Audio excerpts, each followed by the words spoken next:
And a 1. What's going on, everybody? It's your buddy, it's your pal Spaz, Phoenix, the YWC Reality Check, here with Kristen, who's half asleep. Say hello. Only like a third asleep. It's fine. I'm totally gonna make it. I'm going into this review with no nap, and I worked all day, and this is gonna go well. So we've got a full Spaz, 2/3 of a Kristen, and no Guapo because he's sick. So this is going to be good. We're here to talk about We're Payback. going great. We're here to talk about Payback, which is a Raw pay-per-view, question mark? It's two-thirds of a pay-per-view, so I feel like I'm putting the appropriate amount of effort. Oh. I will say it's kind of fucked up that it's the Raw It is so confusing. It's not confusing. It's like the things that everybody else is like, oh my god, this is so confusing. No, this is this, this is this, this is this, but it's just dumb. I will say that it's a Raw pay-per-view, and Raw is not presenting its Universal Champion or its newly acquired Intercontinental Champion. Dean Ambrose doesn't have a match? I thought Dean Ambrose did have a match. Nope. He's got a couple of feuds lined up, and I want to, when we're done talking about... Is he not on the pre-show? No. The pre-show... I thought you gave me a card that had him in the pre-show. He's in the pre-show, not in a match. We're gonna talk about it. Oh, that's right. Okay. I will say, after we're done talking about this card, I do want to have a brief conversation about the Intercontinental Championship and the people surrounding it, because I think that's one of the cool stories going forward. But, okay. As I said, we've got no Universal Champion. We've got the WWE Champion from SmackDown who's not defending his title in a match. And we've got the United States... Wait, the Bray Wyatt match is not for the WWE title? It gets better and better. We've got the United States Championship, which was newly moved to SmackDown. And here's the kicker. Kevin Owens got drafted because he had the title. But the stipulation is that the winner of the match and the new champion is the one that gets to go to SmackDown. So tell me how, on a supposedly Raw pay-per-view, we have a winner goes to SmackDown match. Or a loser goes to Raw match, if that's how you loser stays on Raw. But if Kevin Owens, even though Kevin Owens hasn't been on Raw, like, since he moved. It's really like Shane McMahon and Daniel Bryan drafting Kevin Owens, but stopping him and being like, no, bud, we drafted your title, not you. Let's just say, okay, can we just say, effing sense. Can we just say that the Superstar Shakeup was fucked up? I believe that it's a loser stays on Raw match. Yeah, oh, for sure. The Superstar Shakeup was really lame. And it was real weird. Well, it was real weird, especially if they were going to have matches like the one Randy Orton's having and the one that Bray Wyatt, or the one that Kevin Owens is having. Like, they should have done this maybe after this pay-per-view? Yeah, but I think they wanted to make an announcement right after WrestleMania and ride, like, the momentum of WrestleMania, which I kind of get. But, like... I would have to say, though, because I would like to say that, because I know you've probably talked about it, but I haven't gotten a chance to. Yeah. I feel like the shakeup did a lot of good things for a lot of people. Like, moving Charlotte over to SmackDown, I feel like was a really good thing. She had nothing left to do on Raw. And, I think Tamina finally coming back could be interesting. I think the Revival and Shinsuke Nakamura and Ty Dillinger coming up was great. That was good. But here's what I will say, right? I was worried about... I thought Raw was gutting SmackDown. Yes. But you know, I also feel like a lot of these people need to be moved just need a new group of people to feud with, because I don't know, I just feel like a lot of stuff was on the verge of being stale. But you know what it is, though, is like, Raw is just Raw. SmackDown has a personality. And the people that SmackDown lost, with the exception of AJ Styles, they left AJ Styles on SmackDown, but the people that they took up from SmackDown are the people that gave SmackDown its personality. I'm sorry, Bray Wyatt, The Miz, Alexa Bliss are probably the three okay, if you include AJ Styles, who stayed in one place, those are the 4 big success stories of SmackDown since the split. The only one I disagree with moving is Bray Wyatt, but that's just because Eric Rowan's fucking useless now? I don't feel like he has a place on Raw. Oh, I definitely feel he has a place on Raw. He already has a feud waiting for him on Raw that we're going to talk to later when I talk about the Intercontinental Championship. But, like, they finally presented Bray Wyatt correctly on SmackDown. They completely revived The Miz on SmackDown, and Alexa Bliss being called up from NXT and going right to SmackDown and being as amazing a heel as she is, all happened on the SmackDown watch. Those things became the personality of SmackDown. Like, nobody cares that we lost Heath Slater and Rhino. Like, fuck off. Although I will say all 3 previous members of 3MB are now being somewhat prominently displayed in WWE. Drew McIntyre is, like, being presented as a badass on NXT. Jinder Mahal's on steroids and getting a title shot on SmackDown. And Heath Slater, it was kind of goofy, but he was the first SmackDown Tag Team Champion. So, if we said a couple years ago, hey, all 3 members of 3MB are going to get a push, you would have said... No fucking way. Yeah. And the only thing I will say... This Jinder Mahal thing came out of nowhere, and I don't know how I feel about it. I don't feel great about it. It's bullshit. It came out of a business meeting where they decided, yeah, we're going to expand the WWE network in India. Is that really it? That's why it's happening. Are we going to ignore the fact that he is jack-roided up as shit? The walking wellness policy violation, Juicer Mahal. Like, he has Batista veins, where, like, they pop his veins are above his muscles. Like, it makes, like, it's gross. It's gross. He's Bane. He's Bane. If he's not Indian doing steroids, Bane. there's something seriously wrong with him. Like, okay, those of you that don't know where I'm from a small place outside of Toronto called Brampton. We have a quite large Indian population. I have no problem with the Indian population, but if they started handing out steroids in Brampton, we would have a bunch of Jinder Mahals walking around. Like, he's gross looking. And he gave Finn Balor a concussion, so he's already on my list.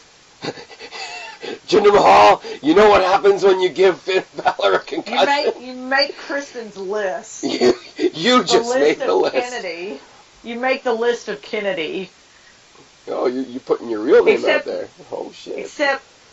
Except the list of Kennedy, you don't just end up on the list. I might cut you at some point. I'm just putting that out there. If they actually, I will say though, I don't like him getting a title shot. I do like that his push brought the Bollywood Boys to SmackDown because I think they're a fun team.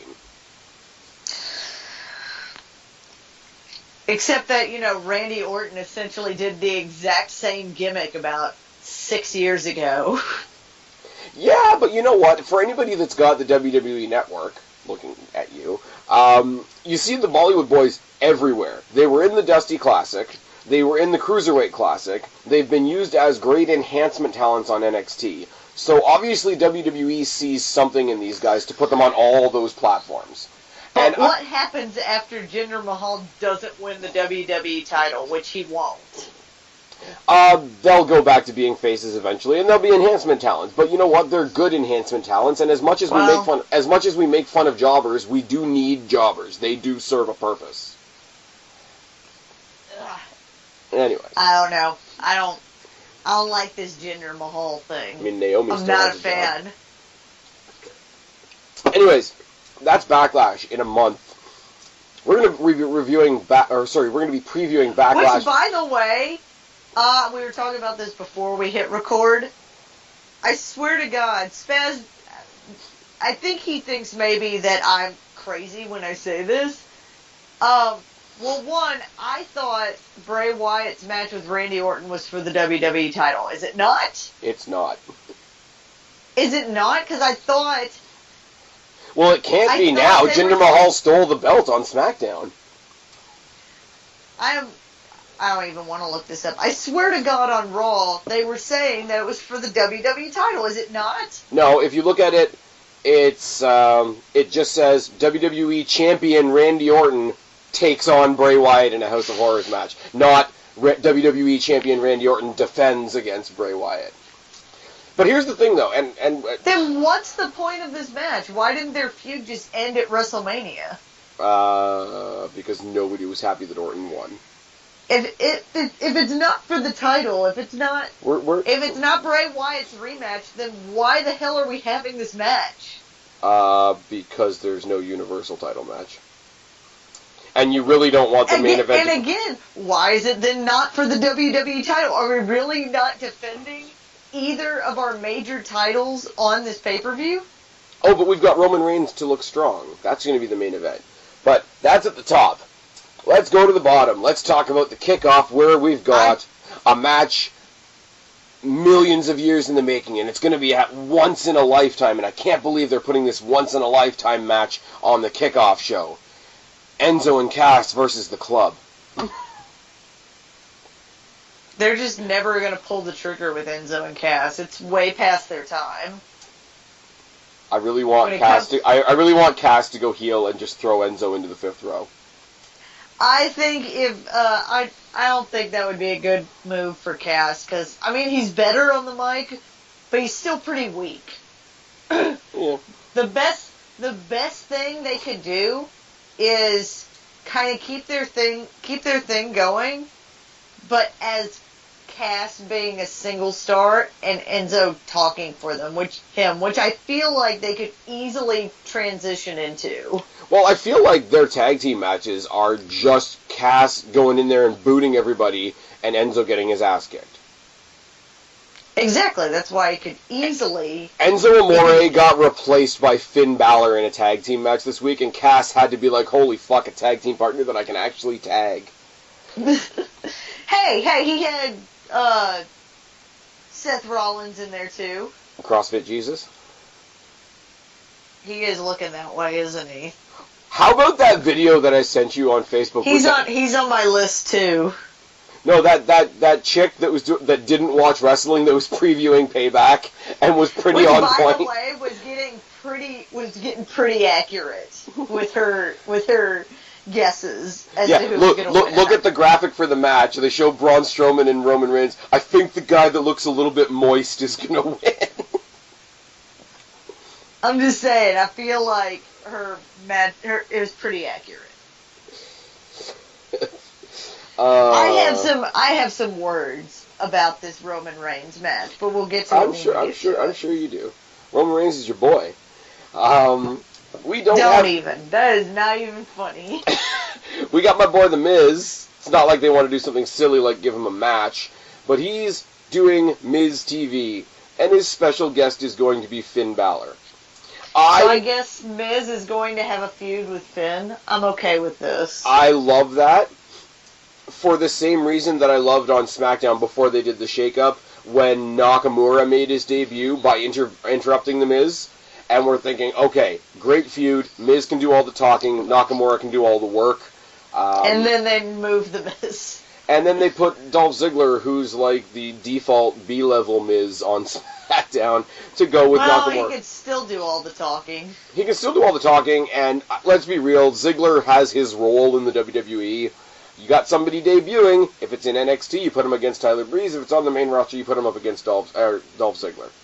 That is entirely true. I mean, okay, as much as nobody gives a shit about Dolph Ziggler, Nakamura-Ziggler will be a good feud in the ring. It will. I don't know how it will do. I think it would have had a much stronger promo thing if they had The Miz do it, but I mean, Dolph Ziggler's no slouch on the The Miz is on fire. Like SmackDown fixed The Miz. And then Raw's going to ruin him. Oh, it's so true. On Raw, when they did the battle of the 3 talk show hosts with him and Jericho and Ambrose, I was all in on that being a triple threat match, but it wasn't. Dude, that was funny. I love that. I love that Jericho's still mad about something that happened months ago. Ambrose giving him the jacket. Ambrose giving him the new light-up jacket, though.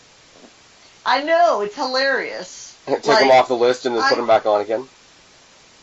I love that they're bringing up stuff from their previous feud, and that Jericho's still pissed about it, and that they didn't do that thing of, oh, that just happens, buddy. He's like, no, you still owe me $15,000. Yeah. I kind of want, like, we all know Finn Balor's good on the mic, but he's got that little bit of an enigmatic feel to him, kind of like Nakamura, but different. I almost want Balor to not pick up the mic at all, just let Miz talk himself into a hole, and then, like, Balor just comes in and destroys him. And have several segments like that. Because Miz is good at exactly that. He's good at, like, going out there, cutting that promo that we all love, that's going to get his ass kicked, and then getting his ass kicked. But then you would deprive me of listening to Finn Balor talk.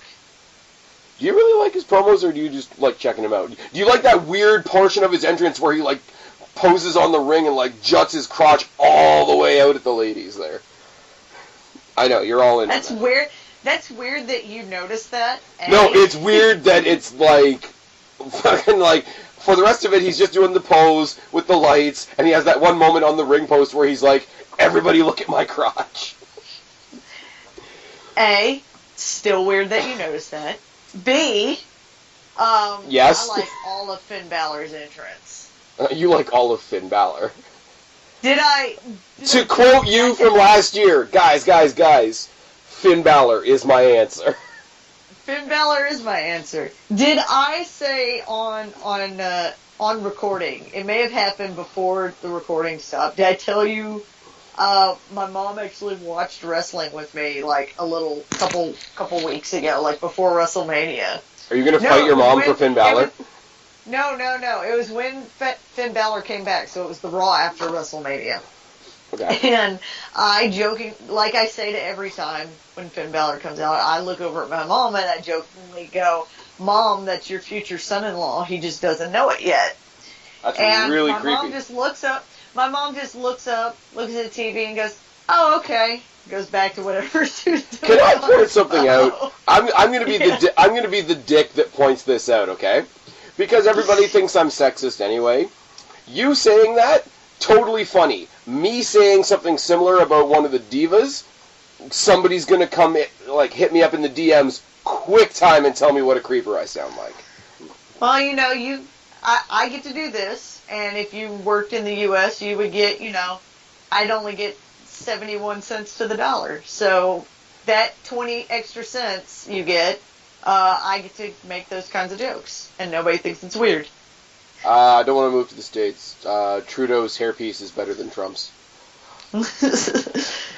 I'm just putting that out there. That's why I get to make the jokes. I'm going to leave this alone for now because this is going to factor back into what I want to say about the Intercontinental Championship later on. But this should be good. If this doesn't turn into a match that gets added to the card at the last minute, I'm okay with that. But if it does, it probably will. I'm kind of torn, though. There's only 2 matches on the pre-show right now. No, I'm saying no. If this becomes a match, they're not going to put it on the pre-show. Well, there's only two things on the pre-show, so I wouldn't be surprised if it happens like. Yeah, but there's only 7 matches on the main card, and WWE proved at WrestleMania they don't care about going overtime. That's true. I'm kind of torn because. I think it'll be a good feud. I think I'm not torn whether it'll be a good feud or not. I'm kind of torn, because there's 2 Finn Balors. I'm kind of torn, because it's The Miz, and because Miz is still ridiculously underrated, and I don't know why. I don't know what would be better, him versus Rockstar Douchebag Finn Balor, or him versus the Demon Finn Balor. Oh, him versus Rockstar Douchebag Finn Balor. I still stand by the fact that I feel like the only time Demon Finn Balor should come out is as a last resort. Kind of at the end of a big feud, you have a no holds barred match or a cage match, something big to end a really even a real vicious feud. Fair. I feel like the Demon Finn Balor comes out as a last resort, as I need that extra something in order for me to beat this person. If he were to face, when he faced Samoa Joe. Keep it special. I feel I'd keep it mysterious. I feel if say, if say, he is going to wrestle for the title, like say he's going to go for the Universal title, and he doesn't win it the first time because the heel is being a heel, like they're doing heel-like things. Okay, I'm glad you mentioned that because I wanted to ask your... Okay. That second match, Demon Finn Balor, because clearly he needs the edge. Or the only thing I would be like, you bring it out first. Like say he's going to challenge Brock Lesnar right now. Demon Finn Balor. That's what I wanted to ask you. Is a last resort. That's what I wanted to ask you, because you are the big Finn Balor fan, as we mostly are. How interested in you are Finn Balor versus Brock Lesnar right now? Well, I'm to be completely there. I'm a little torn on it because Finn has been getting hurt quite a bit recently. He had the concussion against Jinder Mahal, and the thing with Seth Rollins, which and this is not me being super fangirl Finn Balor, I don't feel like those injuries were on him. Like, I feel like they were on the other person.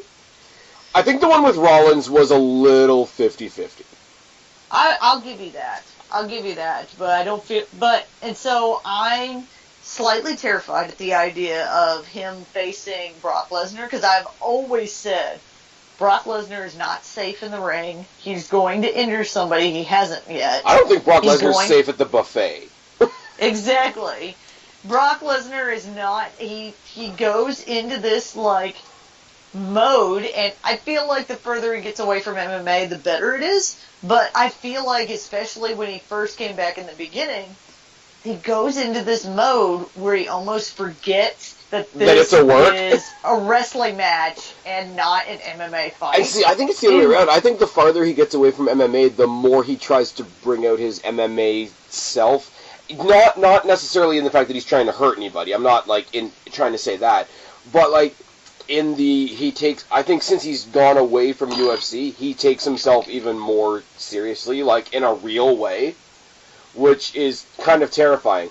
My problem with it, and people are going to hate me when I say this because I talk about not liking Rey Mysterio a lot, I don't think they could pull off a decent Finn Balor-Brock Lesnar match without it being a totally unbelievable... you want to do the David versus Goliath, I get it, but there's a certain point where that becomes a cartoon. And then the underdog storyline. Like, everybody wanted Daniel Bryan to face Brock Lesnar. Even I wanted to see it. I was curious as to how they could do it after what Brock did with CM Punk. But, there's no way... there becomes a certain point, wrestling fans, we all suspend our disbelief. That's how we enjoy the show. I get it. We've got dead guys and urns and boogeymen and all this sort of thing that we all accept. But there's a point where it's... how many years did we go with Rey Mysterio versus Great Khali, Rey Mysterio versus The Big Show, Rey Mysterio versus The Undertaker, and we're supposed to believe that he had a shot? I don't want to roll my eyes at Finn Balor because I like Finn Balor. So it's a very dangerous thing to book, and I don't trust WWE with how we get there. Does that make sense? Yes, that does make sense. I get that. I don't know that they will do the underdog storyline because they haven't done it with him before. But I feel like the storyline he goes into, my perfect storyline with him, if you're going to include the Demon storyline, is have Paul Heyman come out with Brock and do the whole this guy's the only WWE and MMA champion in the history of the company. He's the guy who ended the Undertaker's streak, all of that. So the typical Paul Heyman shtick. Yes, the whole shtick. And look at this guy Finn Balor. Sure, he's a great wrestler, but this guy, this is the conqueror. This is the beast, and that's where especially when he talks about him being the beast, Brock Lesnar. That's when you bring in the Demon Finn Balor and the whole grand entrance. And I would like it better if there was more established on the main roster. That the Demon Finn Balor is kind of maybe not on the same level as The Undertaker, but on the same kind of mystique. But the next generation Undertaker. Yes. Like The Undertaker, but, I hate saying that somebody's going to be the next somebody. Whoever. But that's kind of what I want on the level of where, he's like Finn Balor can be treated as two different wrestlers. Yeah. I wouldn't say that he would be the next Undertaker. But then if the Demon comes out, it's like a whole different ballgame. Right. I would know, and I hate that too. Like everybody says, and even I said it when I saw Seth Rollins. I'm like, this guy's going to be the next Jeff Hardy because I'm a big fucking Jeff Hardy mark over here, right? With Finn Balor, I don't think you could say he's the next Undertaker because Undertaker's basically untouchable in all of our. No. I don't think he's going to be the next Undertaker, but that's what I want that persona to kind of be. To want it. He fills the role that Undertaker filled before. Yes. What I would like to see, what I really want them to be doing with Bray Wyatt is that, but they'll never do it. The one thing that I want to see, and I've kicked this idea around for a while, because you've got both. And it would be hard. I wouldn't trust WWE with it because they'd probably fuck it up. But run it like you say, like he's two separate wrestlers. Like the Demon is a face and he's got a feud with somebody, and Rockstar Douchebag is a heel, possibly even with the club, and he's got a feud with some babyface over here. I could see them doing it. I could see one or two. They would never be able to pull that off. I don't think WWE could pull it off. Without it being cartoony. I don't think you have WWE attempt it, but I think Finn Balor himself, like Fergal Devitt, the guy behind Finn Balor, could do it. I don't think WWE would do it properly. Because what do you do? You have the Demon. Last resort. You have the Demon. Just as a wild example, you have the Demon feud with the Miz, for example, and the Rockstar Douchebag, like regular guy who's may or may not be with the club, is feuding with Sami Zayn. That becomes, on some big main stage, becomes a triple threat match, and you have this guy who's got two sides of himself. They're all conflicted. He comes out only half painted. He has this big conflicted storyline of a match, and dramatically it could be fucking great. WWE would ruin it though. Well, my thing is they've already sort of gone off the rails with the Demon character when they first brought in Finn Balor. They had him come out the second week he was on the show. The first time Finn Balor came over to the main roster before he got hurt. Yeah. And he did that thing with Seth Rollins, and Seth Rollins was trying to figure out who the Demon King was. And I hate the Demon Balor King. And it was dumb. It was dumb. The Demon thing shouldn't be like... it's going to sound like I was contradicting myself, but... The Demon shouldn't be like a character. The Demon should be like, a suit of armor that Finn Balor puts on. I agree. He needs to go to the next level. I agree, but if you wanted to look at it from another point of view, where Finn Balor is totally able to handle himself, he's a great athlete, when he can't handle himself, the Demon comes and helps him.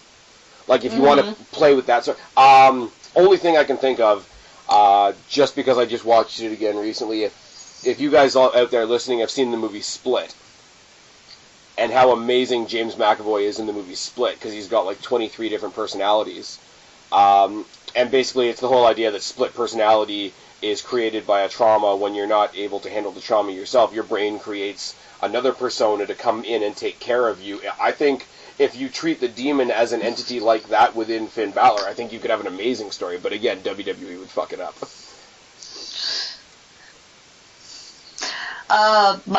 An answer to your question earlier, I think he could do a match with Brock without it looking like, oh look, little Rey Mysterio is gonna come out and be the underdog. I feel like it could happen because they don't play Finn Balor due to his size. They don't point out that he's smaller or anything like that.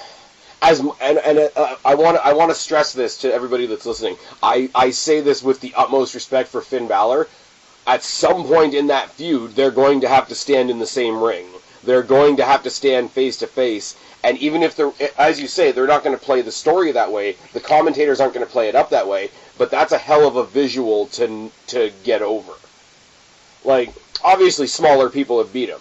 Like, friggin' CM Punk stood toe-to-toe with him and didn't get squashed, etc., etc., etc. But visually, it's hard to get over. He just spent the last, like, however many months losing to Oldberg, so... That didn't happen. I was there. Totally happened. I was there live, and it didn't happen. That happened. Oh. That's never going to go away.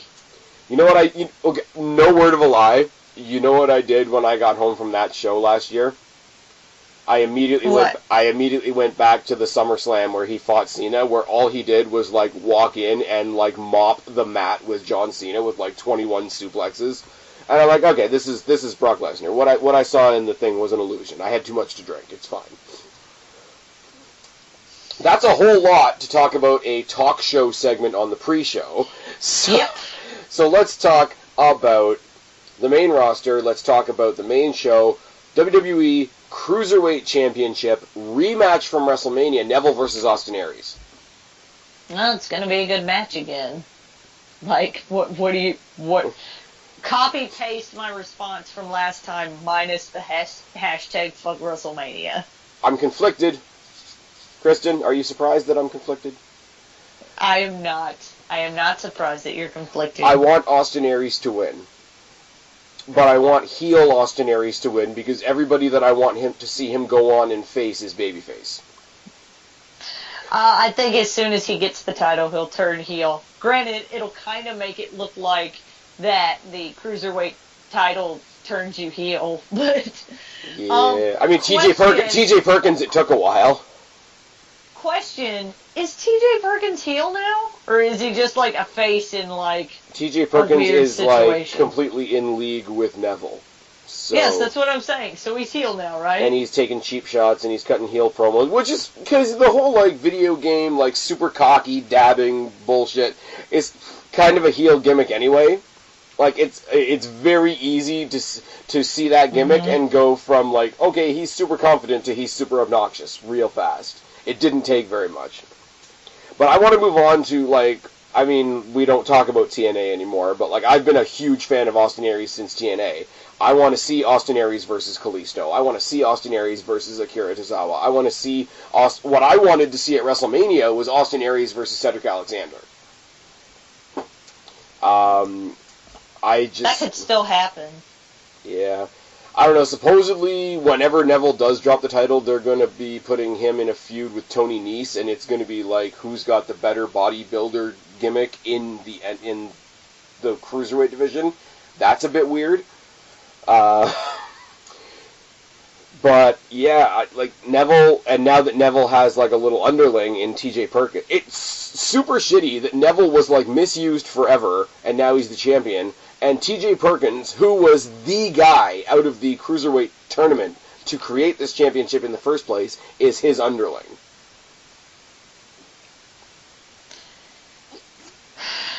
I don't know. I got nothing for that. I wish I watched the Cruiserweight show, 205 Live. Yes. I wish I watched it more often because then I feel like I would be, because I don't feel like they put the whole feud on Raw. Yeah, no. So I feel like I'm missing parts of the story by not seeing 205 Live. Yeah, I think the segments on Raw are becoming ads for 205 Live, which is smart because, I mean, they want people to buy the network and whatever. But, I don't know. It's weird. I think Austin Aries has to take it this time. I feel like in their match at WrestleMania, they like spent a lot of time getting into first gear, and that's about it. So if they, I don't want to say get to the point quicker in this match. I think it'll be better, but as I say, it's one of those. It's not like if Austin Aries is going to be the champion, it's when, and I'm already thinking about what I want to see him do next. So pretty much the indicator that this feud's run its course. Well, I think Austin Aries needs to win the title. I mean, Austin Aries is like the... I don't want to say this. I don't know what it does to Neville's character as a heel if he loses, because he's kind of doing this King of the Cruiserweights thing. But... Well, it's better than friggin'... what the fuck's his name? The one that looks like a stoner bag lady. Stoner bag lady? Brian Kendrick. Oh. Brian Kendrick totally looks like a woman from a truck stop. Let's be real for a second. It's better than his whole gimmick right now where he's picking on Akira Tozawa because he's Japanese.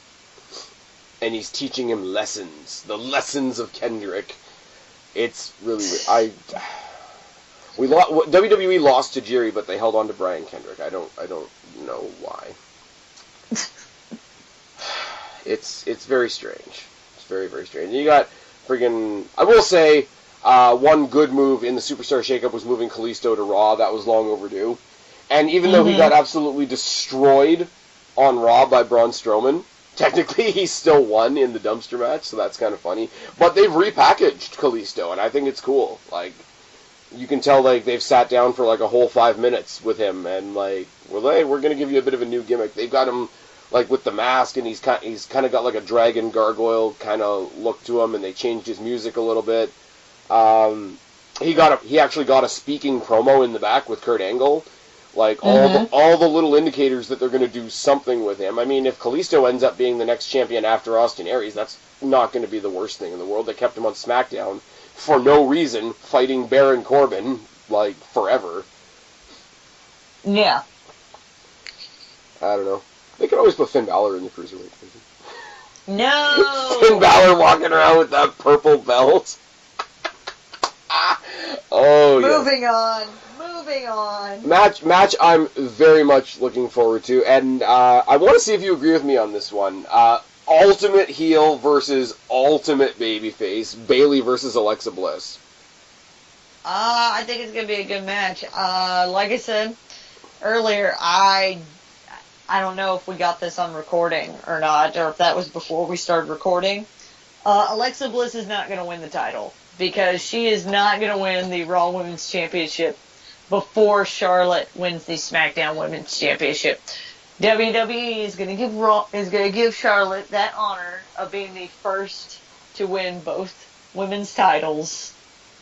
So I feel like we don't really want to talk about Paige. We don't really want to talk about Paige with the Divas title and the NXT title anymore, because we know what she did with that NXT title. But I'm just saying, she's going to be the first one to win both women's titles. Both of the new women's titles. Did you see the Fatal 4-Way where she became the number one contender? Where Charlotte did? No, where Alexa Bliss did. Oh, where Alexa Bliss did. Yeah, she came in and stole it at the end from Nia. Nia, yeah. No, the reason I want to say this, right, and this is something I've wanted to see. Remember when we were talking last year around Survivor Series, like, if they were going to do Raw versus SmackDown matches, what would you want to see? One of the things I suggested AJ Styles versus Seth Rollins, but I also suggested Sasha Banks versus Alexa Bliss. And if you watch that 4-way, whenever Mickie James and Nia Jax were knocked out of the ring and it was just the two of them, the crowd was digging it. So I want to see. Obviously, I'm a Bliss fan.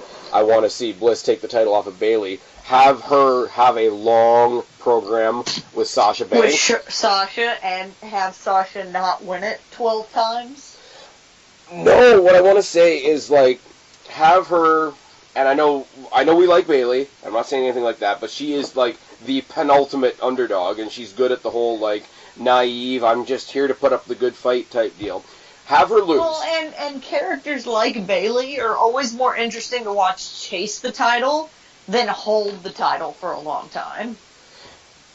Of course, but no, like, my thought process is like, have her lose to Alexa Bliss in some sort of fluky way, get her rematch, she loses again for, Alexa Bliss does some scheming means or whatever. She goes to Kurt Angle and she says, look, I know I don't have another title shot, but I think I can really do it one more time. Kurt Angle says to her, okay, you got one more shot, but if you don't win, you go down to the bottom of the card. Alexa Bliss beats her one more time. She's all heartbroken. She's all distraught. Sasha Banks, if they don't turn Sasha Banks heel, key. But Sasha Banks comes up. I don't think they will, but Yeah. that's just me. Sasha Banks comes in to stand up for her friend that was wronged and now doesn't have a title shot like forever and ever and ever. They feud. They feud for a long while.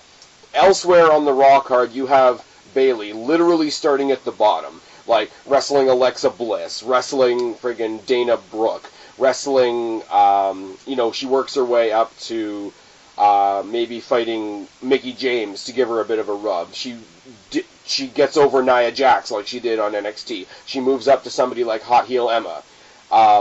And then you stretch that out over the year, come to like SummerSlam, Survivor Series, WrestleMania.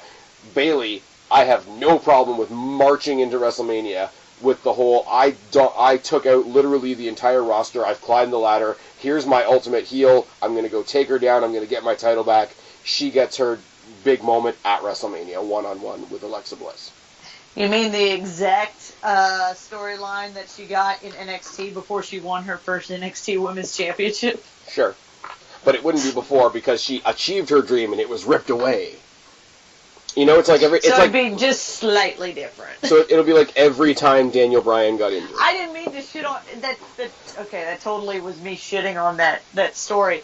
It is a good story. That's the story she needs to do because, like I said, a character like Bayley is more interesting to watch chase the title than hold it for a long period of time, and that's the storyline she needs. I just also don't want to be a hypocrite and not point out that's the same storyline she had when she won her first NXT title. Yeah, but more to the point, Raw, since the shakeup, actually has a women's division. Well, especially now that you have Dana Brooke and Hot Heel Emma having their little feud. And which probably will end in Dana and Emma getting back together kind of thing. But I like the idea that there's more than one women's storyline going on. There's two threesomes of women that are sort of having like a low card and a high card feud. Like at the top you got Alexa, Bayley, and Sasha. At the bottom you've got Dana, Alicia Fox, and Hot Heel Emma. And on either side of the equations you've got Nia Jax and Mickie James. Mm-hmm. Whereas for a long ass time it was Charlotte, Sasha, Charlotte, Sasha, Charlotte, Sasha, Bayley, Charlotte, Sasha, Charlotte, Sasha, Charlotte, Sasha, Bayley. Now we kind of have that on SmackDown where we have Charlotte and all the anti-Charlotte women because Charlotte's apparently a babyface now, which is weird. It is weird when you come out calling yourself the queen, yet you're the face. Yeah, it's not going to work her as a face. I do like the fact that they pulled Alicia Fox out of the storyline on 205 Live with Noam Dar and Cedric Alexander and Rich Swann and all that, and actually have her wrestling again. Because she's not super fantastic, but I like Alicia Fox. She's alright. Her axe kick's gotten better over the years. I remember when it used to be wild and out of control, and I'm like, she is going to hurt somebody. Yeah, it's gonna be bad. But she's a fun little like side character. She's a fun little character to have around. Okay, if Bayley's getting ready for her feud against Alexa Bliss, she's got an exhibition match tonight against Alicia Fox, so that Alexa Bliss can come in and interfere. Like she's good for that. Yes, it's better than putting her on an entire show dedicated to one division that has no women. Yep. I'm gonna go long odds. I'm gonna say Alexa Bliss takes it on Sunday. I don't think she does, but that's only because you got your theory about Charlotte. I firmly believe they will have Charlotte win both women's titles. Be the first one to win both women's titles. Fair enough. Actually, she'll be the first one to hold all three women's titles. She'll have held, I think, in WWE, not counting the original WWE women's title. 4. NXT. That's what I'm saying. NXT, she would Divas. hold the NXT title, the Divas title, the new Women's Championship, and then the Raw Women's Championship and the SmackDown Women's Championship. If you're saying that the Raw Women's Championship is a completely different title from the WWE Heavyweight Women's Championship or whatever they called it. No, they just changed the name of it slightly when they did the brand split. That still counts as one belt. Okay. So she will have won all the women's titles. She will win all of the. She will have won all of the current women's titles. You got in Mickey James WWE. though. Mickey Yeah, James. You got Mickey James though. Think about this though. Mickey James did have a match with the NXT Women's Champion. Could happen again in a bizarre world. So you've got somebody that was the Divas Champion, the old school Women's Champion, the TNA and the Knockouts Champion. And the Knockouts Champion. She could be Raw Women's Champion, SmackDown Women's Champion, and if she dips back down into NXT, she could hold 6. Well, until WWE made the new women's titles and the NXT women's titles, Mickey James had at one point held every major wrestling company's women's championship. Which is fun and good. And I like the fact that they brought in somebody like a Mickey James, who is sort of the veteran of the locker room now, but they didn't make her the focal point. No. And I think she's filling the same role Natalya is. No, Natalya is filling a creepy, I don't really know whether I'm babyface or heel this week, but check out my cats on Instagram role. Moving on. I got nothing for that. It's what is Natalya? I don't know. Moving on. Hardy Boys versus Sheamus and Cesaro. 4 faces, kind of. This is going to be you talking about this a lot because I am literally the only one in the WWE universe who fast forwards during the Hardy matches because I could not care less. Did you at least Granted, see... I guess I should be paying attention so that I know if I lost a bet or not, but I really don't care. Yes. Now with the latest rumor that I've heard makes me smile a whole bunch. I know. But no, Sheamus and Cesaro take the titles on Sunday. It breaks the Hardys. Broken Matt Hardy shows up on Raw, and apparently, even though they said they're not using the word draft anymore, if they get the rights to the Broken Hardys gimmick, they're going to split the Hardys up, do a whole separate draft, trade Jeff Hardy for AJ Styles, which, even though I'm an AJ Styles fan, is still a dumb move, and have, like, Charismatic Enigma Jeff Hardy on SmackDown, Broken Matt Hardy on Raw, to feud with AJ Styles on Raw as their main feud. That would be weird. Yeah. But again, I'm not a big Hardy fan. I'm apparently the only one. I wasn't into Jeff Hardy when he was in WWE. The only time I'd really been a big Matt Hardy fan is when he was in that version of the unlikable tag, the tag team that hates each other, when he was with MVP. Oh my god, that's your one Matt Hardy. I liked it. It was weird. I wish MVP would come back. There is, in fact, though, before somebody calls me out on my shit and starts pulling up pictures, there is a very old picture of me and Deidre when we first started doing the wrestling show, of us doing the Matt Hardy, Jeff Hardy, like, little hand, like... The guns? Gang signs? The guns? Yes. The Matt version 1, like, sign and the guns. The V1 thing was always dumb. I'm just going to put that one out there. Remember when he had the entrance screen thing that looked like Windows Media Player? And it had like the little Matt facts. Matt, like, highly dislikes mustard and all that stupid shit. That was bad. I feel like that was the beta version of Broken Hardys. No. That was beta. Beta. False. Maybe I'll give you alpha. That is version. No, that is false. That is not false. That was alpha version of Broken Hardys. That was when they tried to have Matt Hardy wear regular ring attire, and the whole crowd just went, no. Yep, just no. Just stop that. I'm telling you, that is the... When Shannon Moore was his little disciple... version of Broken Hardys. When Shannon Moore was, like, his little disciple, which was kind of cool, because if you know the story of the Hardy Boys, you know, like, the wrestling company they created themselves had, like, Matt Hardy, Jeff Hardy, the Hurricane, Shannon Moore, a bunch of those other guys in it. So if you knew that and you saw them all get to work together on the big stage, that was kind of a cool thing.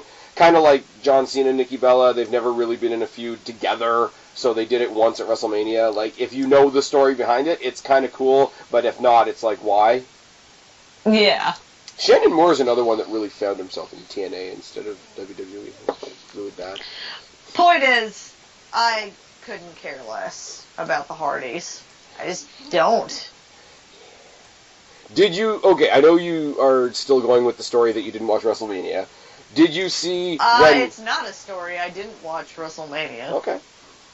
But have you at least seen a clip of, like, when they were announced as, like, the surprise fourth team? Well, yeah, it was all over Raw the next night.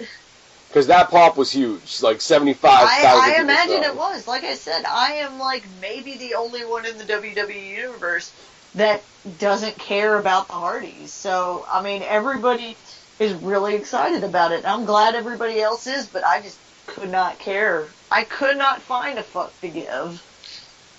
WWE, I will say one thing though, WWE is already handling their return better than they handled the weird-ass return of the Dudleys. Because they brought back the Dudleys and basically didn't do it. They feuded with the Usos, like, forever, and then they put over the club, and then they left. Maybe that's all they wanted to do. Yes. Apparently Bubba Ray... Apparently Devon is, like, an agent in the back now, and Bubba Ray is, like, wrestling solo for ROH. Which is weird. Anyways, actually... The only thing Bubba Ray was ever going to get us is Velvet Sky in WWE. Came so close. So close.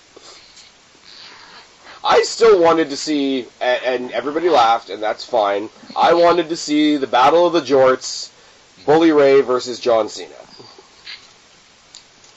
I don't know why. It just would have made me laugh. Anyways, I'm going to be cheering for my boys, the Hardys. I want them to lose, because if they're going to be broken the next night on Raw, and I can win the bet, it'll be fantastic. It'll be marvelous. I feel like I think your motivations are a little selfish. I'm just putting that out there. My motivations are selfish when I'm cheering against one of my favorite teams of all time for the greater good of the company. Yes, your motivations are entirely selfish because you want me to lose the bet. It's true, I do. Well, you're good at costumes and shit. Look at the Finn Balor stuff you did. Moving on to a match that we don't even really need to discuss. It's Kevin Owens versus Chris Jericho. Yeah, Chris Jericho's not going to win. He's going to go to Fozzy, although we said that after his WrestleMania match, and he's still here. Yeah, Kevin Owens is going to solidify his new place on SmackDown. I do love the whole, like, Canadian and another Canadian fighting over the U.S. title, and one of them calling themselves the face of America. Kevin Owens walking down the ramp, that's a big imprint of his own face. I don't know. I don't like Kevin Owens. Not that he won't do well on SmackDown. He'll do great on SmackDown. In fact, but I feel like, you know, he had a main event role, and now being pushed back onto the U.S. title scene, being a mid-carder.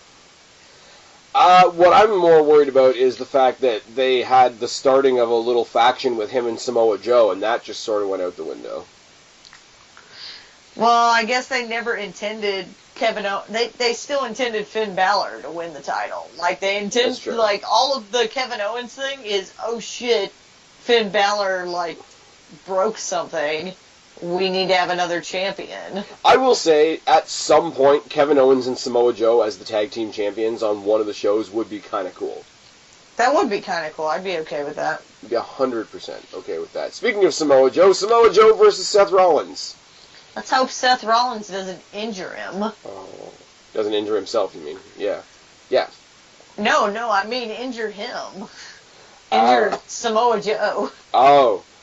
Yeah, that was... We haven't really talked about this all this much, and, you know, other people have brought it up, so I'm going to go ahead and bring it up. Huh? Is it not disturbing to anybody else, the injury count that seems to be following Seth Rollins around? Either him hurting people or him getting hurt? Yes.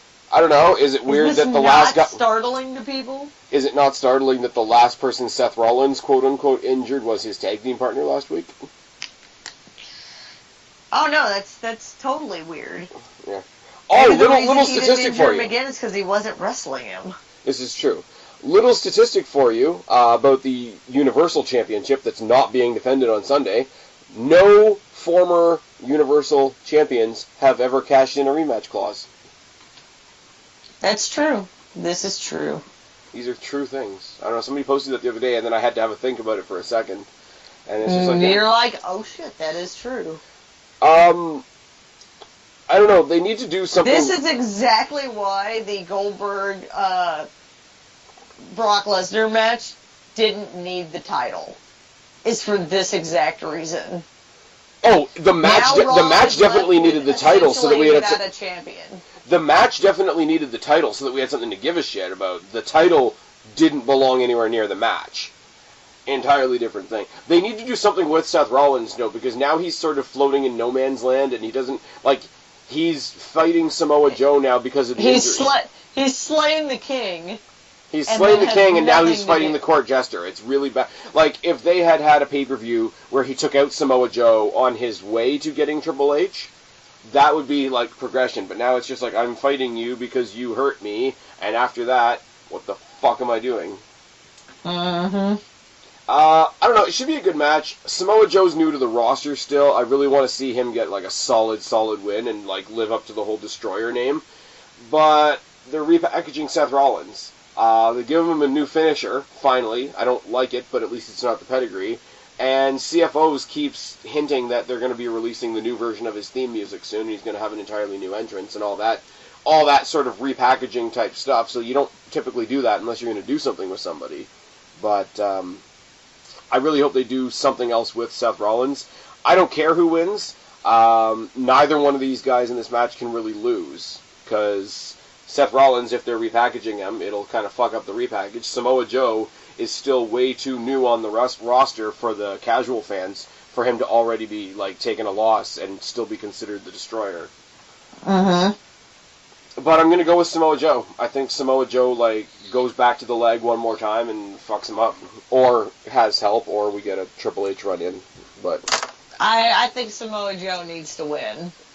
I think because we do have some crossover between the two shows, you might still get some help from Kevin Owens. Maybe, but I don't know.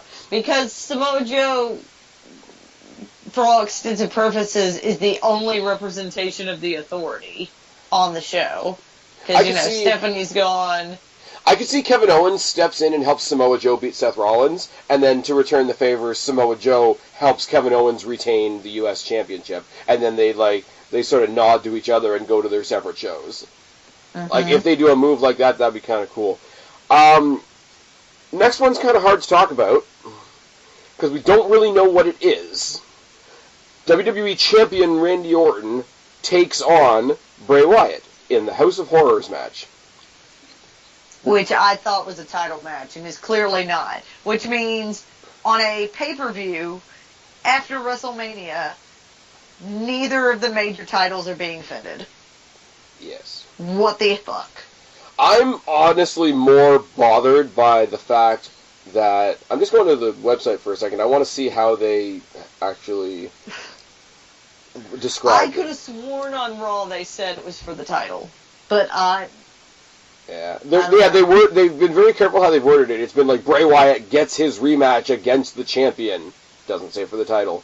WWE Champion Randy Orton faces Bray Wyatt. Doesn't say for the title. But, anyway. On WWE.com, it actually says, what exactly is a House of Horror match? Moreover, as of now, Wyatt is on Raw, Orton remains on SmackDown. Could this be the last time the two superstars clash in their epic rivalry? What is this match, the maniacal brainchild of Bray Wyatt? What is the new face of fear thinking? Does he have a distinct advantage? Or will the Viper's relentless spirit resolve triumphant? Blah, blah, blah, blah, blah, blah, blah, blah. Literally nothing. The only reason this doesn't bug me as much as it should is the last time they announced a match, a new type of match and didn't tell us anything about the match at all was when Eric Bischoff introduced the Elimination Chamber, and that ended up being good. It's not for the title, which means Bray Wyatt's going to win. He should win. He needs to win. It'll be a little bit of a reprieve for those of us that were pissed off that Bray Wyatt lost at WrestleMania. That match was just bad at WrestleMania. With the slideshow on the ring floor and everything. It was just bad. Yes, it was stupid. I never was into the Bray Wyatt-Randy Orton feud, even when, I thought it was weird when Randy Orton joined the Wyatts. Like, it was a feud that never caught on for me. So, I thought they made a weird tag team. Like, when they picked up the tag team titles from American Alpha, like, obviously, yeah, everybody cried, oh my god, American Alpha's getting squashed. But, like, them as a tag team was really weird, because everybody's like, yeah, but when's he going to turn? Yeah, but when's he going to turn? And then for the little bit of time that they were a team, they actually worked surprisingly well as a team. But, yeah, it was strange. I don't know, because what they have said, what Bray Wyatt said in his promo is, like, it's going to start in the House of Horrors, but it's going to end in the ring. So everybody's thinking that it's going to be, like, a pre-taped thing, like the Final Deletion was. Well, they'll do all the outside stuff, like, earlier in the day, and then, like, the last little bit that, like, quote-unquote comes back into the arena will be actually live in front of the crowd, whatever, which is fine, because that's sort of the idea of, like, the Boiler Room Brawls back in the day that started in the Boiler Room and came back out to the ring. If that's the case, I hope they do it in such a way that it's not just straight ripping off the Final Deletion.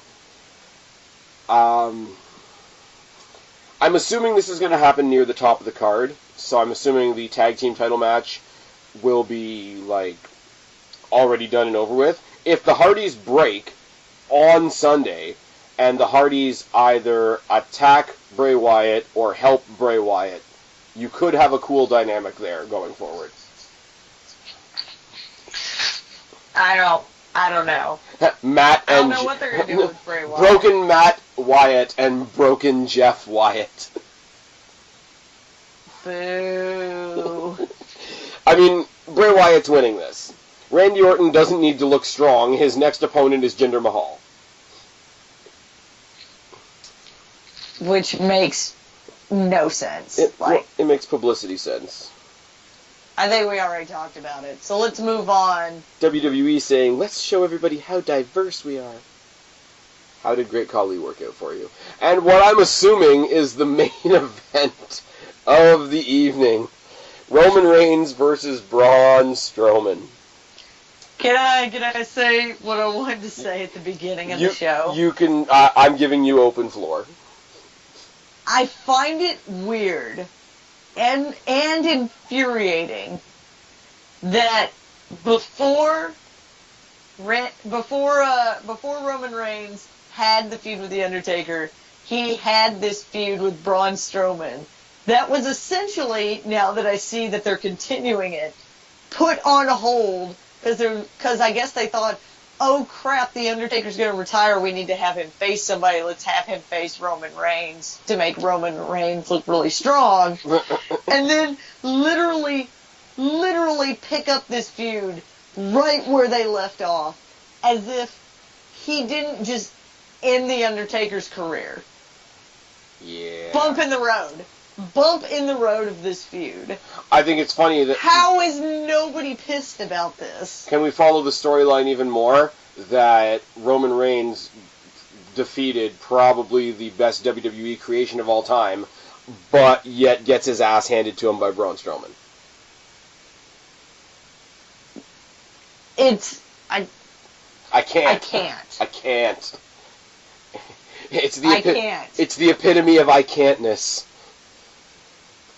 But on the upside... And this is coming from two people who I feel like we give Roman Reigns more of a chance than a lot of people in the internet wrestling community.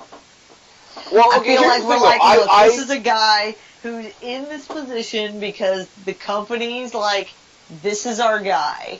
No, you know why I give Roman Reigns a shot? He's bad. You know why I give Roman Reigns a shot? Because of the wrestling fans that I can't stand.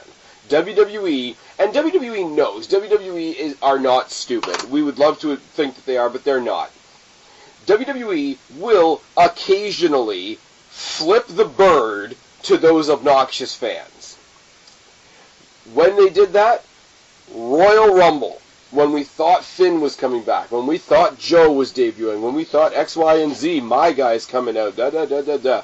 Number 30, Roman fucking Reigns. I laughed out loud. I shouldn't. Not to mention the year that, we all wanted Daniel Bryan and Rey Mysterio came out. No, that was me laughing at Rey Mysterio because he got booed mercilessly and I can't stand him, so that was a good thing for me. But as far as, all the obnoxious people that, there's a lot of things to not like about Roman Reigns. But there's a lot of people out there that are just going to be like, I don't dislike Roman Reigns because I dislike Roman Reigns. I dislike Roman Reigns because he's who the company wants. I'm going to boo whoever the company wants. Blanket statement. Which is weird because they wanted Seth Rollins for a while, and that was okay, I guess. No, because then you got people immediately turning on Seth Rollins and being like, oh, he's stale, he's old, I don't like him now that he's on top. It's like those people, and I hate doing this because it's broad statements galore, but those people that are in the record shops and they only want to listen to the bands that nobody else has heard of, and as soon as you bump into somebody else... Are you saying they're hipster wrestling fans? Absolutely. Absolutely. They want... I wouldn't disagree. They want to enjoy something, but they want to have it all to themselves. I hate to say it because I don't watch ROH, but a lot of ROH fans are like that. A lot of ROH fans are... I would say at one point, before the company went into the toilet completely, a lot of TNA fans were like that. They were like, oh, basically they were pouting at WWE. You can't have Samoa Joe. You can't have AJ Styles. You can't have... Definitely ROH fans do that. I still know people that are like, I can't call him Daniel Bryan. I have to call him Bryan Danielson because I'm like, you're essentially not acknowledging that the guy moved up to a much bigger and better part of his career. Well, yeah, they do that all the time with ROH guys that move up to WWE. Or it's either that, or they're just trying to sound smarky in general, and it's just like I don't call him Edge, I call him Adam. I don't call him Undertaker, I call him Mark. Fuck off, by the way. And it's like, if you like somebody so much, and I'm going to use the music example again, right? I really, really like Hailstorm. I would love to see Hailstorm in a super small engagement at some small club because I think it would be a cool experience. But that doesn't mean the next time they come to the Air Canada Centre, I'm going to begrudge them having a huge fucking stadium full of people shouting their name. Yeah, why would you not love the thing that you love to be successful? Because here's the thing, the more successful something becomes, the more accessible it becomes to you. NXT, for a while there, was only out of Full Sail. It was only happening in Florida. If you wanted to see NXT, you had to go to the Performance Center, to the fucking Full Sail NXT arena. I would have to leave my country to go and see NXT. But no, last year, Survivor Series, NXT TakeOver Toronto. NXT expanded, it got bigger, it got better, it moved into the arenas it moved into the stadiums from the small little arenas and shit. And if you want to talk about examples that don't have anything to do with wrestling, comic books were not mainstream, were not the big thing, and now they're with all the Marvel stuff and DC stuff, comic books are... Well, DC's playing catch up. They are, but because all of that stuff is popular now, it's more accessible, so there's more of it. So even though Kurt Russell is playing a planet. Well, even though the Iron Fist Netflix series didn't go pan out like I wanted it to, I can now get all this Iron Fist merchandise and stuff that I want that I wasn't able to get because the character was not, quote, mainstream enough for them to make merchandise for. Yeah. And I mean, the same thing, your comic thing works because, I fully hold the opinion that, Iron Fist got such a down rating from a lot of people because people are already looking forward to Defenders. you can translate that into wrestling. You can translate that into, okay, I want Austin Aries to be the Cruiserweight Champion, but I want Austin Aries to be the Cruiserweight Champion because I want to see him go on, face Cedric Alexander, Akira Tozawa, etc., etc., etc. I want Alexa Bliss to become the new champion so that she can go on and do the next thing and the next thing and feud with Sasha Banks, because that's the next feud I want to see. Like, if you've got somebody in the indies, like people in New Japan a couple years ago, I don't know fuck all about New Japan. You don't now there's a few exceptions, and mostly they're people that were already in WWE and like don't like the WWE vibe, and so now they're back in the indies kind of thing. Yeah. But you cannot say that there aren't mostly indie wrestlers that isn't the goal to make it to WWE. Oh, for sure. I mean, like, they have other options if they really want to stay true to the wrestling part of it. Like, they can go to Japan, they can go to ROH, they can have, like, their type of career. But if you want to be on top, you're coming to the WWE. It is what it is.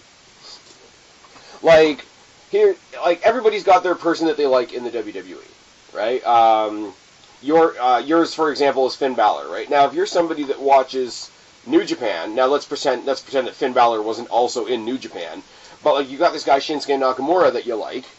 Why would you not want to open up the possibility of Shinsuke Nakamura versus Finn Balor?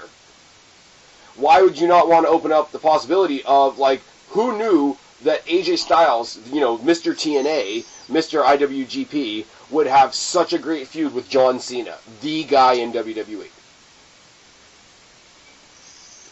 I just don't understand why, if you are a real wrestling fan, why you would not want these guys to be able to stretch, both promo-wise, wrestling-wise. It's like if you have an actor that you like, but all you want is for him to play the same role over and over and over again. Why would you not want him or her to be more successful than that?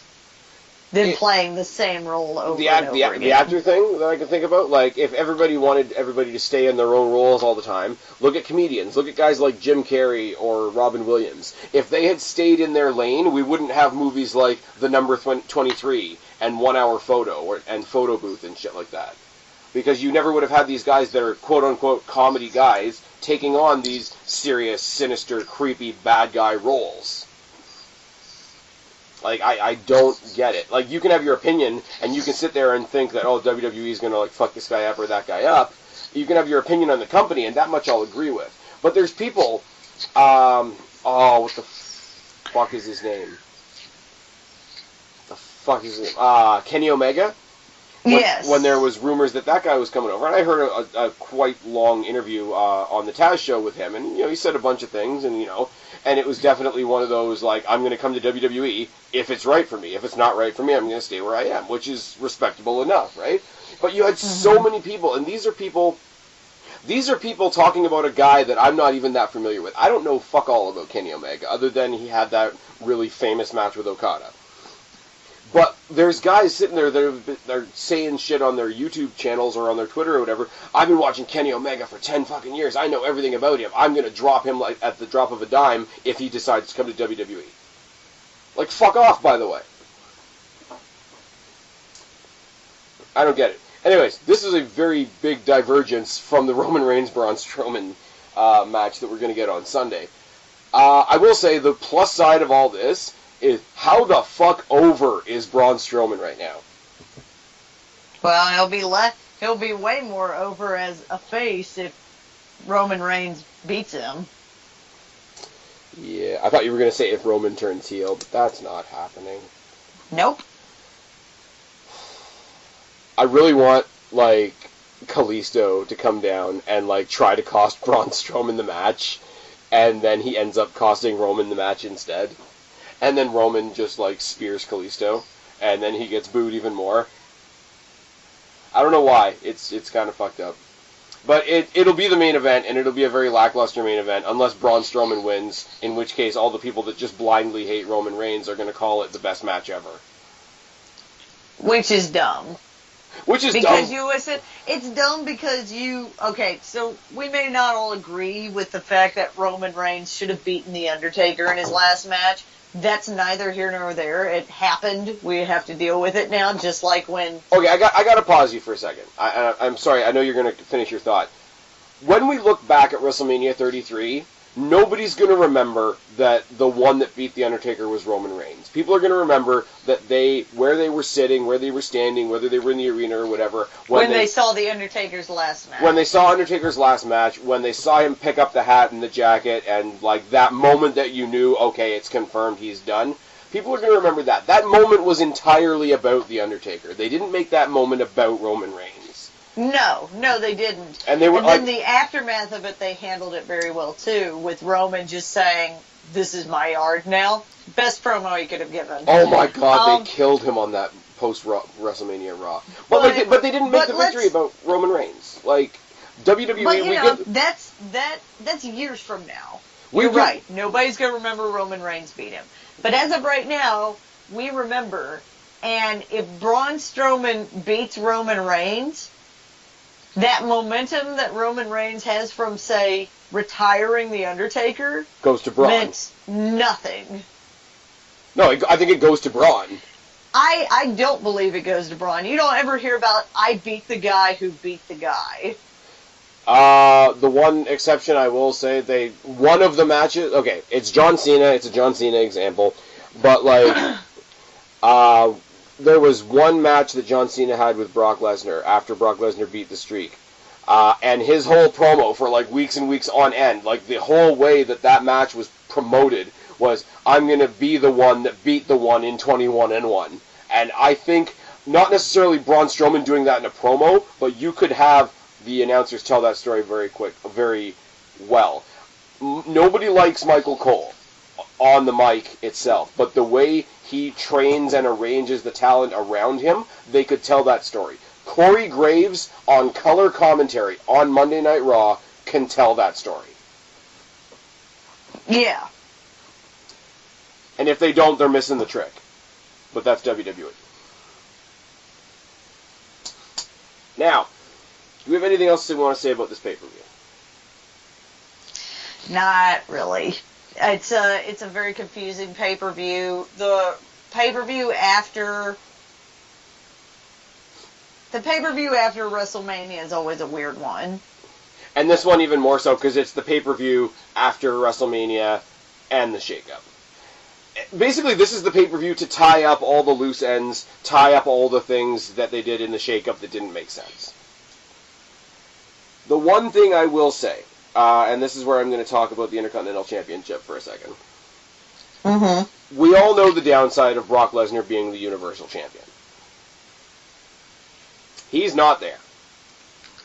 Which means you have to, because they have one extra title on Raw, and this is why I think it makes more sense on Raw, because the main champion is gone, you've got one extra championship on Raw anyway with the Cruiserweight title, you need to make the Intercontinental Championship the main belt on Raw until Brock Lesnar drops the belt.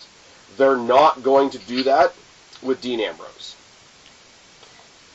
So if they revisit what they did on SmackDown with The Miz and Dean Ambrose, get the title back on The Miz, galvanize Miz with that title once again, because Miz and the Intercontinental Championship go well together, you've got The Miz, Dean Ambrose probably getting a rematch, Finn Balor, who's going to be confronting The Miz on Sunday, and Bray Wyatt, who's already made threats to Finn Balor, along with Jericho, as long as he sticks around, until he goes back on tour with Fozzy, because I really want to see, especially on the microphone, a feud between The Miz and babyface Chris Jericho. So, when was the last time you had a pool of people going for the secondary title that was as good as Dean Ambrose, The Miz, Chris Jericho, Finn Balor, and Bray Wyatt? I don't know. That's all I got. And I will say they did the same thing on SmackDown, realistically, because they needed to tell some other stories while Randy Orton was finishing up his business with Bray Wyatt. Look at the people you had fighting for a WWE title shot. You had Mojo Rawley, Dolph Ziggler again, Sami Zayn, I don't know who else, and Jinder Mahal. Very, very low-card looking six-pack challenge. Now, the triple threat for the U.S. title shot was Sami Zayn, AJ Styles, Baron Corbin.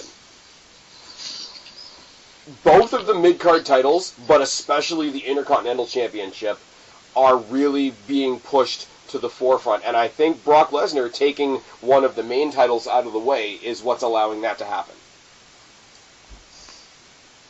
Well, there is that, but I still think it's ridiculous that we have a pay-per-view that one of the major, at least one of, I mean, you wouldn't need to defend both because it's a Raw one, but you're going to have the WWE champion on there.